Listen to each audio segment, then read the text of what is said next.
नमस्कार दोस्तों, मैं प्रिया त्यागी और आज हम बात करेंगे जिस तरीके से कोरोना की जो लहर है, ये जो दूसरी अभी लहर आई है, इसमें लगातार जो लोग हैं वो मर रहे हैं और मौत के जो आंकड़े हैं वो लगातार बढ़ते जा रहे हैं। लेकिन हमारी जो सरकार है उसको चुनाव करवाने की बहुत ही जल्दी रहती है। चुनाव समय पर होने चाहिए, चाहे हॉस्पिटल समय पर बने या ना बने, लोगों का इलाज समय पर हो या ना हो, लेकिन चुनाव समय पर होने चाहिए और उसकी जो काउंटिंग है वो भी समय पर होनी चाहिए, ताकि जो नेता हैं उनकी जो गद्दी है वो बची रहे और जिसको वो गद्दी मिलनी चाहिए वो वापस मिलती रहे। लेकिन जो चुनाव आयोग है उसने भी इस तरीके का ध्यान नहीं दिया कि चुनाव की वजह से कोरोना बहुत ही ज्यादा फैला है। आपको भी पता है कि 5 राज्यों में चुनाव जो हुए हैं उसमें लगातार जो है कोरोना की जो संख्या है वो बढ़ती ही रही है।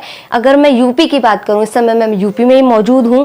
यूपी में पंचायत चुनाव के जो चुनाव थे उसको कैंसिल करने की भी मांग की गई थी, लेकिन चुनाव आयोग ने उसको कैंसिल नहीं किया, चुनाव करवाए गए।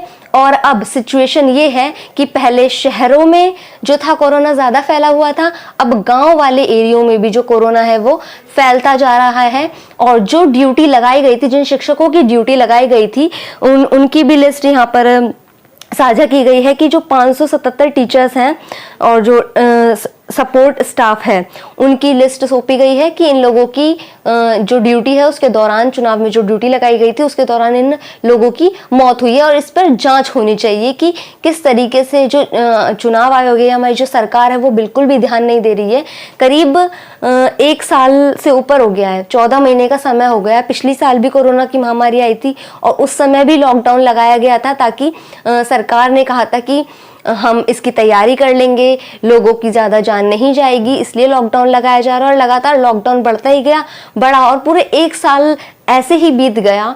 और 1 साल बाद थोड़ा कंट्रोल होने को आया था कोरोना का, लेकिन वो कंट्रोल भी हाथ से छूट गया। और इस समय जो दूसरी लहर है उसमें लोग दोबारा अपनी जान गंवा रहे हैं, अपने अपनों को गंवा रहे हैं। ये लगातार आंकड़ा जो है, मौतों का जो आंकड़ा है वो लगातार बढ़ता ही जा रहा है। कल की अगर हम खबर की बात करें, कल मुझे भी सीरियसली बहुत ही ज्यादा बुरा लगा जिस तरीके से अचानक आज तक के एंकर रोहित सरदाना की डेथ हो जाती है।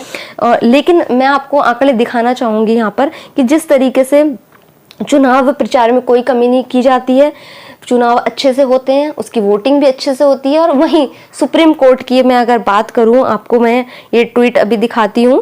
आज की जो खबर है वो मैं आपको बता देती हूँ। सुप्रीम कोर्ट ने 2 मई को होने वाली यूपी चुनाव पंचायत की मतगणना की अनुमति दे दी है, बल्कि 577 लोगों की जान जा चुकी है यूपी चुनाव के दौरान।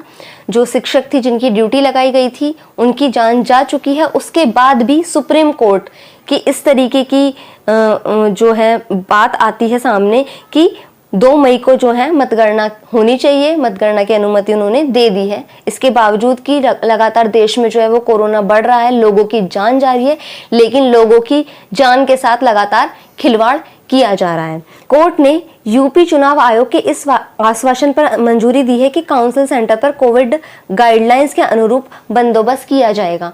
मतलब जो कोविड गाइडलाइंस हैं, कोविड गाइडलाइंस का पालन किया जाएगा, उसके द्वारा आपको मंजूरी दे दी गई है, आप काउंटिंग आराम से करवाइए।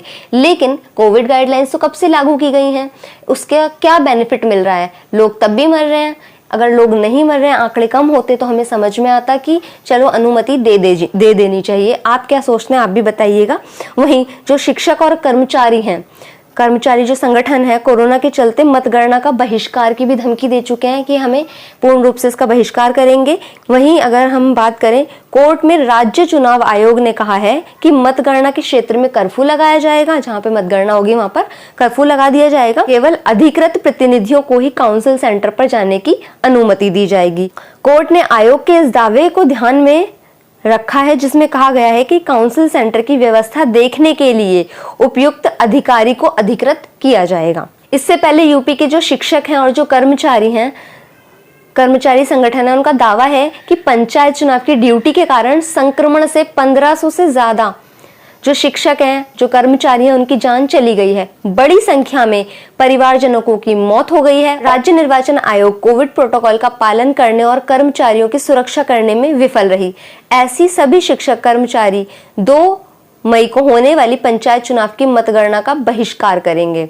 मतलब जो जिस समय चुनाव हुए उस समय वो लोग पूरी तरीके से, जो सरकार है वो विफल रही कोरोना के जो प्रोटोकॉल्स थे उनको लागू करवाने में। लेकिन अब जो सुप्रीम कोर्ट कह रहा है कि काउंटिंग होनी चाहिए, उसको लेकर सभी लोग यहाँ पर बहिष्कार की बात कर रहे हैं कि हम लोग बहिष्कार करेंगे इस चीज़ का, कि बहिष्कार करेंगे कि काउंटिंग नहीं होनी चाहिए। क्योंकि जिस समय चुनाव हो रहे थे उस समय कोरोना प्रोटोकॉल्स का कोई पालन नहीं किया गया और लोग उसके बाद भी संक्रमण हुए, और संक्रमित होने के बाद उन लोगों की मौत हुई, उन शिक्षकों की, उन कर्मचारियों की मौत का भी आंकड़ा है जो उनके पास है डाटा। आपने देखा होगा कि 5 राज्यों में चुनाव हुए हैं तो वहाँ पर कोरोना प्रोटोकॉल्स का कोई पालन नहीं किया गया। चुनाव आयोग उस समय कहाँ सोया हुआ था कि कोरोना नहीं था क्या देश में उस टाइम पे? 1 साल से करीब कोरोना चल रहा है। तो जब 5 राज्यों में चुनाव हो रहे थे क्यों नहीं ध्यान दिया गया उस समय पे? चुनाव आयोग ने क्यों नहीं ध्यान दिया बिल्कुल भी? और यूपी की बात करें, पंचायत चुनाव हुए हैं, रैलियाँ कर रहे हैं लोग, चुनाव आयोग बिल्कुल भी ध्यान नहीं दे रहा है कि किस तरीके से चुनाव में प्रोटोकॉल का पालन किया जाना चाहिए। लेकिन अब मतगणना की बात आती है तो वो कहते हैं कोर्ट के सामने जाके, राज्य चुनाव आयोग कहता है कि हम कोरोना प्रोटोकॉल का पालन करेंगे, जहाँ पर काउंटिंग होनी है वहाँ पर हम कर्फ्यू लगा देंगे, लोगों को जाने की अनुमति नहीं होगी, पूरे ध्यान रखा जाएगा, कोरोना प्रोटोकॉल्स का पालन किया जाएगा। तो उस समय ये चुनाव आयोग कहाँ था जिस समय 5 राज्यों में चुनाव हो रहे थे या उत्तर प्रदेश में चुनाव हो रहे थे? क्यों उस समय ध्यान नहीं दिया गया कोरोना प्रोटोकॉल्स का? क्यों उस समय नहीं ध्यान दिया गया जिस समय कोरोना फैल रहा था, लगातार कोरोना बढ़ रहा था और चुनावी रैलियां लगातार हो रही हैं? उस समय कहाँ गए थे ये चुनाव आयोग? उस समय सवाल क्यों नहीं उठाया? मास्क किसी के पास नहीं था, और मास्क के नाम पे अगर मैं कहूँ तो आम जनता को ठगा जा रहा है, आम जनता की जेब काटी जा रही है। मास्क ना लगाने के नाम पे उनका चालान काटा जा रहा है। यूपी में 1,000 का, दूसरी बार में 10,000 रुपये का आपका चालान काटा जाएगा। अगर गवर्नमेंट को यही चीज़ करनी थी, लोगों को ठगना ही था, इस तरीके से ठगा जाता है क्या चुनाव? मैं आपसे पूछना चाहूँगी कि मोदी जी जब रैलियाँ करते हैं तो वो कौन सा मास्क लगा के संबोधन करते हैं किसी को भी? आप देख लीजिए, सारी आप वीडियोस उठा के देख सकते हैं। लेकिन जब वर्चुअल मीटिंग्स होती हैं उसमें उनका मास्क लगा हुआ मिल जाता है। अंजना ओम कश्यप की अगर मैं बात करूँ, अमित शाह का भी कुछ दिन पहले इंटरव्यू ले रही थी, बात करनी थी उनसे, तो अंजना ओम कश्यप जी ने 2 मास्क पहने हुए थे, लेकिन अमित शाह जी ने एक सिंगल मास्क नहीं पहना हुआ था। जिस तरीके से लगातार महामारी बढ़ रही है तो उन नेताओं पर उन नेताओं का कौन चालान काटेगा? वहीं दूसरी तरफ शादी विवाह की अगर हम बात करें, हो रहे हैं, जिसका साया है, जिसकी शादी है पक्की फिक्स, वो शादी कर रहे हैं, तो वहाँ पर डीएम जाकर लोगों में चपेट लगा रहे हैं। आपने भी वो वीडियो देखा होगा कि वहाँ पर डीएम जाता है, लोगों में चपेट लगाता है। लेकिन उन रैलियों में जाकर चपेट क्यों नहीं लगाई किसी ने? चुनाव आयोग ने उस समय क्यों नहीं ध्यान दिया कि वहाँ रैलियों में इतने लोग हैं, वहाँ पर संक्रमण का खतरा है, कोरोना ज़्यादा बढ़ जाएगा? लेकिन उस समय किसी ने कोई ध्यान नहीं दिया। जब रैलियों की बात आती है, चुनाव की बात आती है तो सारा कोरोना चला जाता है। लेकिन वहीं आम जनता को ठगने की जब बात आती है तो वहाँ पर कोरोना आ जाता है। और अगर प्रोटोकॉल्स की ही बात थी तो लोग यहाँ पर जो उत्तर प्रदेश में जो लोग अभी मरे हैं पंचायत चुनाव के दौरान, वो सभी लोग इस समय कह रहे हैं मतगणना नहीं होनी चाहिए, 2 तारीख को इसका बहिष्कार करना चाहिए, क्योंकि संक्रमण लगातार बढ़ रहा है और लोगों की जान जा रही है, तो इस पर रोक लगाना चाहिए। तो उसी समय सुप्रीम कोर्ट के पास जाकर ये राज्य चुनाव आयोग जो है प्रोटोकॉल का झांसा देते हैं कि प्रोटोकॉल का हम पालन करेंगे, उस एरिया में कर्फ्यू लगा देंगे और उससे कोई दिक्कत नहीं होगी किसी को, और जो कोर्ट है वो मंजूरी भी दे देता है इस पर। आप क्या कहेंगे, क्या सोचते हैं, हमें ज़रूर बताइएगा। क्योंकि ये जो संक्रमण है लगातार फैलता जा रहा है, डॉक्टरों के हॉस्पिटल्स में बेड नहीं है, कोई फैसिलिटी इतनी नहीं है जितनी कही जा रही है, जितनी बताया जा रहा है किसी केंद्र सरकार की तरफ से कि कोई कमी नहीं है। तो इसको आपको देखना पड़ेगा कि किस तरीके से काम हो रहा है। लोग परेशान हो रहे हैं, मर रहे हैं, और जिनके अपने खोते हैं ना, उनको पता होता है कि दुख क्या होता है। सरकार सिर्फ चुनाव की तरफ ध्यान जो दे रही है, उसको देश की तरफ भी थोड़ा ध्यान देना चाहिए कि जिस तरीके से कोरोना का जो खतरा है लगातार देश के ऊपर मंडरा रहा है, 1 साल से ऊपर का समय हो गया है, कुछ नहीं हो पा रहा। और वैक्सीनेशन की अगर हम बात करें तो काफ़ी राज्य ऐसे भी हैं जो कह रहे हैं कि केंद्र सरकार ने ऐलान तो कर दिया कि 1 मई से 18 साल से जो ऊपर के व्यक्ति हैं उन सभी को वैक्सीन लगाई जाएगी, लेकिन वैक्सीन है ही नहीं। कुछ राज्यों ने साफ हाथ खड़े कर दिए कि हमारे पास वैक्सीन है ही नहीं, तो हम 1 तारीख से वैक्सीनेशन शुरू नहीं कर सकते। लेकिन इस तरीके की जो टिप्पणियां की जा रही हैं किसी की मौत पे, उनकी 2 बच्चियां हैं, उनकी भी अपनी एक फैमिली थी और इतनी कम उम्र में उनका इस तरीके से चला जाना, सीरियसली बहुत ही ज़्यादा दुख हो रहा था इस चीज़ को लेकर।